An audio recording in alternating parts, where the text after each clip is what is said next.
I think in some ways I looked at music as something, a great lifestyle, an enjoyable lifestyle until I got a real job, to be honest. I didn't really, I didn't think that much of it. I didn't think I was talented enough or anything to really even make $1 out of it, to live, to eat. We were trying to go into pubs and do something that nobody had really ever seen before, which was kind of make people dance, not just go like this and throw beer cans at you and stuff, and or pick fights. Not everywhere, but a lot of places were like that. And so I think Tim had a pair of congas, yeah, and he was playing those as well. And we were just, just experimenting and trying funk and all kinds of stuff. And a lot of it was really dismal and horrible. We couldn't find a style. It was like fusion almost, which I can't stand, And so I was nearly out of there for sure. I was like, I can't handle all this. I'm going to go home and start a punk band or something, or a disco band, anything. And I think we're all getting like that. And then we started to get a semblance of a style and started figuring out, and that's where the R&B comes in, where it was the best of both worlds, where we could have big Marshall stacks, but the guys were playing funky rhythm section. 12-hour drive, that is. And then back again, and so you start to get a name and the record companies come to you, which is the great independence of the Australian music scene. Is, they have to sign you. They're stupid if they don't. You've had a long-term relationship with Chris Thomas, the producer who first worked with you on the Listen Like Thieves album. How did it begin? He sort of started stalking us, and he kept on popping up at these shows all around the world, because he saw us somewhere, I think in Japan. I think he was living in Japan at this stage.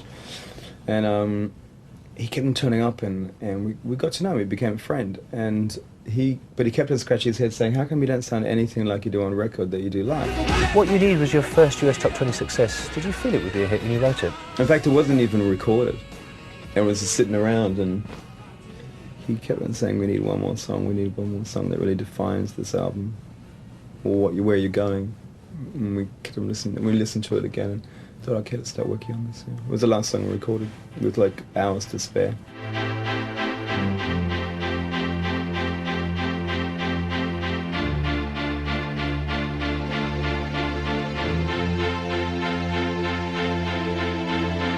By now, I mean, if Chris Thomas managed to calm you down, Listen Like Thieves, and take those stars out of your eyes, it must have been a bit harder by the time you come back to do Kick. I think we were like kids, really, just bubbling over, just very excited and unbelieving in some ways. We're still a pretty cynical bunch, being Australian. We're a bit, sure, don't trust them. And so we just tried to keep our heads together and went back in the studio, and Kick started really turning out very well. And I remember Needed Tonight, which ended up doing quite well, and it was this song that it was a throwaway song, actually. Andrew and I wrote it in 5 minutes, literally. It's exactly the way we wrote it is exactly the way it came out as I read the lyrics on top of the piece of music. And that was it. I remember it was just another video, really. Working with Richard Lowenstein and his crew, Lynn Marie Milburn and Troy Davies, is kind of like a family thing, and it's pretty eccentric, the three of them together. So it was just another day making a video in some ways. I remember my brother came around with his rat, Plague, and I said, oh, let's get Plague in the video, and he came running up here. I remember that, that's what I remember.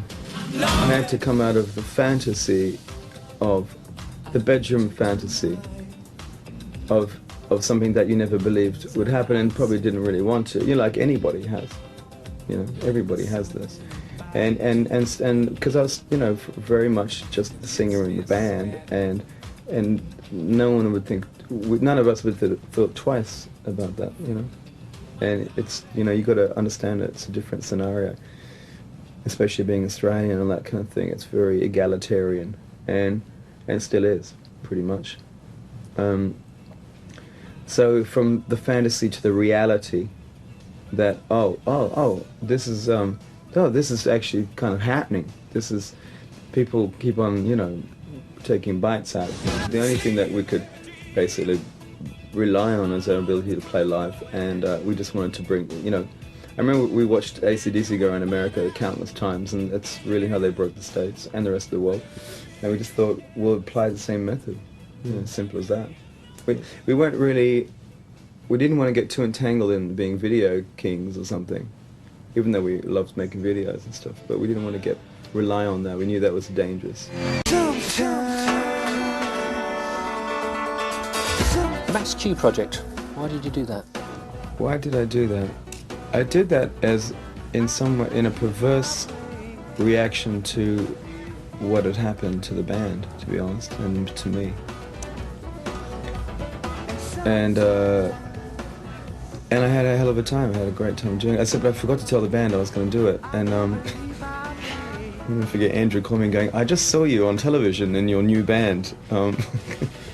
What's it called?" Max Q. Yes. One of my friends, I was having dinner, one of my friends asked me if I'd seen it yet.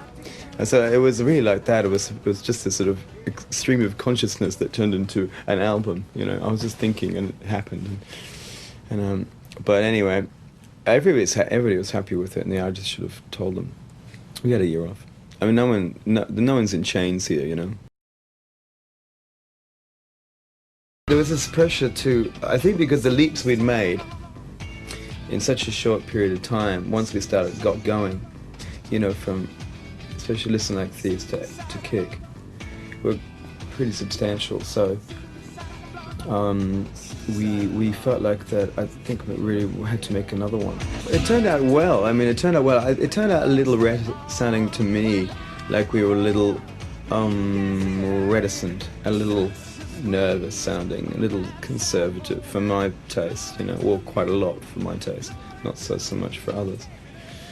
But at least we didn't turn into a blues group all of a sudden, or whatever, you know. We try to keep, you know, true, you know, and it did. It was, in fact, now that I listen to it, there's some really good songs in that. When we went in to do Welcome, Andrew and I just went, right, we're going to put, you know, we're just going to get everyone out of the way, and you and I are just going to get back down here, and no one's going to have anything to say about this for a while, and which is what we did.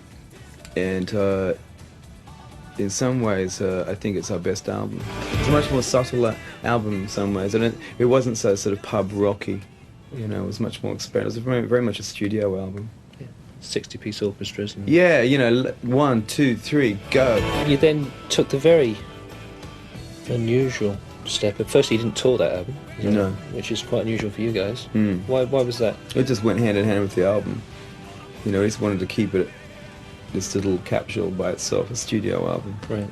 And also we wanted to do more music. After taking that year off, we said we'd never do that again, and like that. And it takes too much idle hands, you know, idle minds, and so we went straight back in the studio.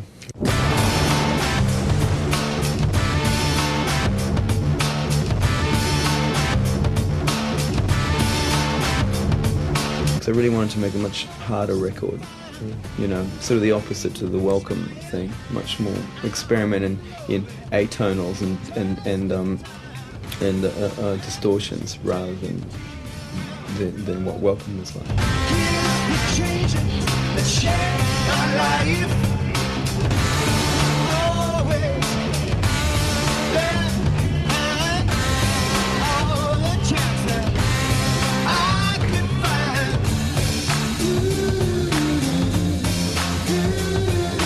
The older you get and the longer you're in a band, going home becomes a different thing.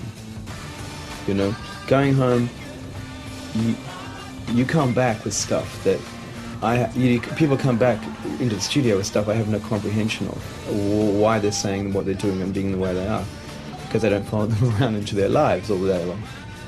Whereas years ago, it's much more simple. You're either living together, or when they go home, they're going to sit around with a can of baked beans and listen to the bloody tape.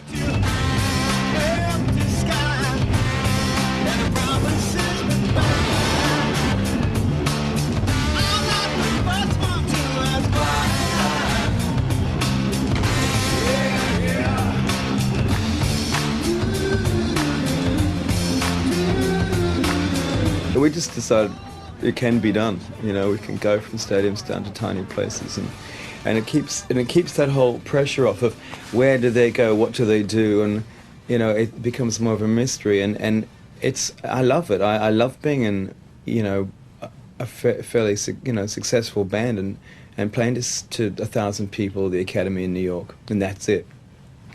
And then next, I mean, it took a long time to play all these places in the end. We worked harder than a normal tour, but...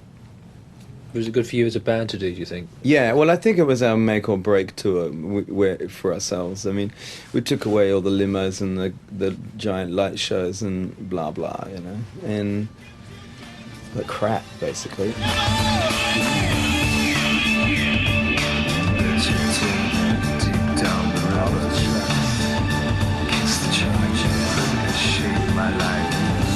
We just knew that we would either be a band at the end of it, the first show, or the first week, or we wouldn't,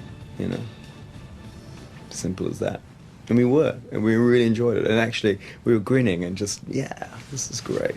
This is the best. This is what we are. I don't need the greatest hits record in front of me to realise that the band has come to a certain stage in its career. I think for us, it's really good. It actually feels good to have this compendium, this library reference here, there. And when I listen to it, I wonder sometimes it's the only way you can physically turn your life into a little history book in some ways, unless we do a book. I was talking to Nick Singleton yesterday about, if you took a Crowded House greatest hits, it would just be these flawless, songs one after another, all this, in a certain field, And with us, it's like, what is that compared to that, compared to that? It's quite odd sounding.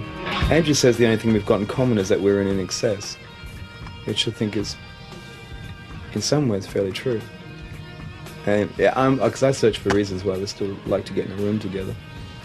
Definitely. Because you better have a really good reason after 17 years. Is it true you sang on Twinkle Twinkle Little Star as a child? I think it was... Thank you for this. It was...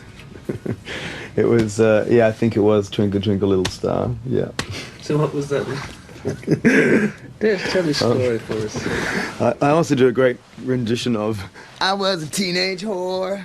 I got a plan to make you a star, make you go rich, make you go far. I don't know what happened. I got, dragged into some studio by somebody, and I sang on this little Christmas record. And the full story, me and Prince Charles, it's all out. And it was this thing, plastic Santa Claus. Okay, it was red, little beard and all that. And you bought it for kids, and you put this record in.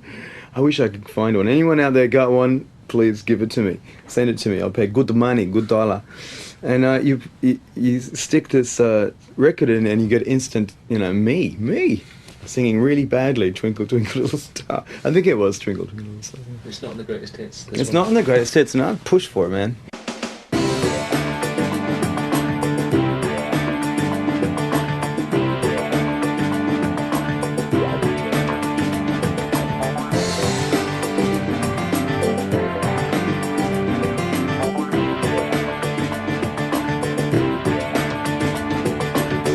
VH1 to 1.